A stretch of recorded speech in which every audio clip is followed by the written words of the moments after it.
देवेंद्र फडणवीस मला याचं उत्तर पाहिजे. देवेंद्र फडणवीस मला याचं उत्तर पाहिजे. आता चालू आहे जवळपास 70,000 परवाने रिक्षांचे दिले जाणार आहेत. 70,000. जो जुनाच कायदा आहे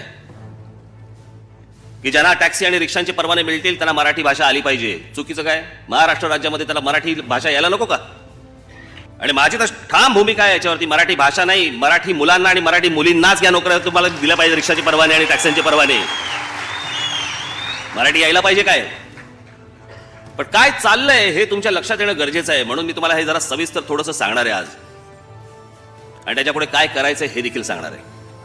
मध्यंतरी काँग्रेसच्या राज्यामध्ये ज्या वेळेला आपली रिक्षाभिक्षा या सगळ्या गोष्टींची आंदोलनं झाली, मी सर्व पोलिसांना त्यावेळेला सांगितलं होतं.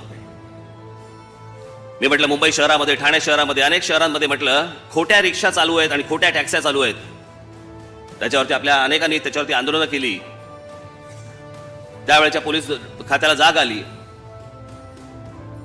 आणि जवळपास 40,000 रिक्षा खोट्या पकडल्या गेल्या आपल्या आंदोलनामुळे, आणि जवळपास 15,000 ते 17,000 टॅक्स्या पकडल्या गेल्या, खोट्या टॅक्स्या, याही आपल्या आंदोलनामुळे कापल्या गेल्या त्या सगळ्या रिक्षा आणि टॅक्स्या. जुनी गोष्ट. त्याच्यानंतर हे अनधिकृत थांबलेलं नाहीये, चालूच आहे, चालूच आहे. आज इतक्या हजारो रिक्षा आज मुंबई शहरामध्ये, आणि आज सगळ्या आता तर मुंबई शहराचा विषय आहे. अजून 70,000 रिक्षा आणतायत, परवाने आणतायत, लॉटऱ्या काढतायत. लॉटऱ्या कसल्या काढतायत?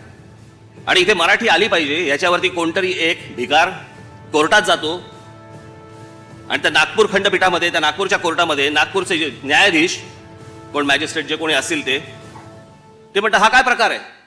मराठी आली पाहिजे ही कसली सक्ती?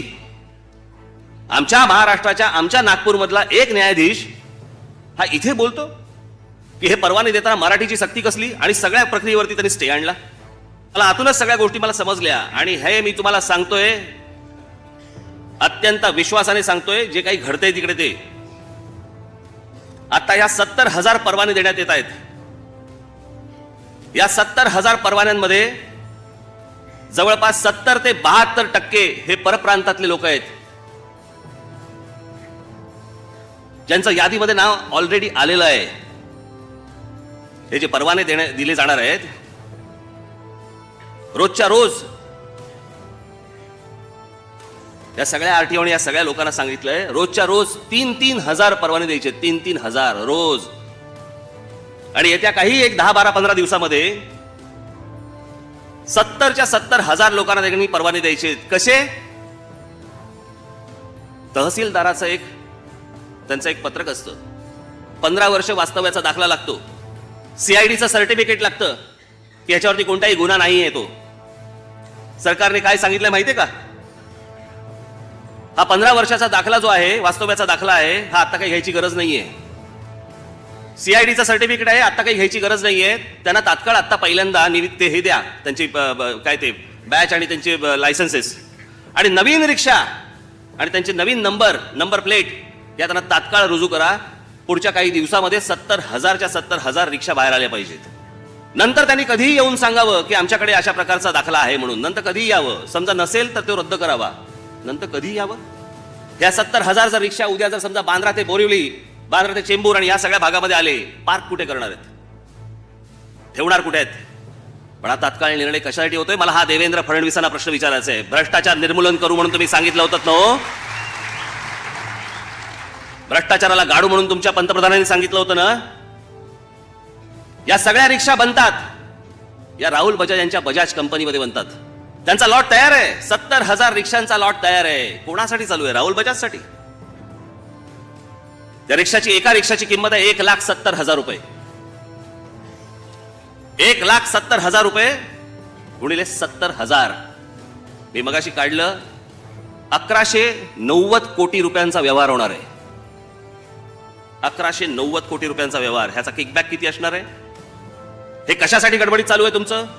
ज्या गोष्टींसाठी तुम्हाला 15 वर्षाचा दाखला देखील नकोय, तुम्हाला सीआयडी सर्टिफिकेट देखील नकोय. राहुल बजाजच्या आता तयार असलेल्या फक्त रिक्षा रस्त्यावरती आणायच्या आहेत. ह्यांचा व्यवहार पूर्ण. देवेंद्र फडणवीस मला याचं उत्तर पाहिजे.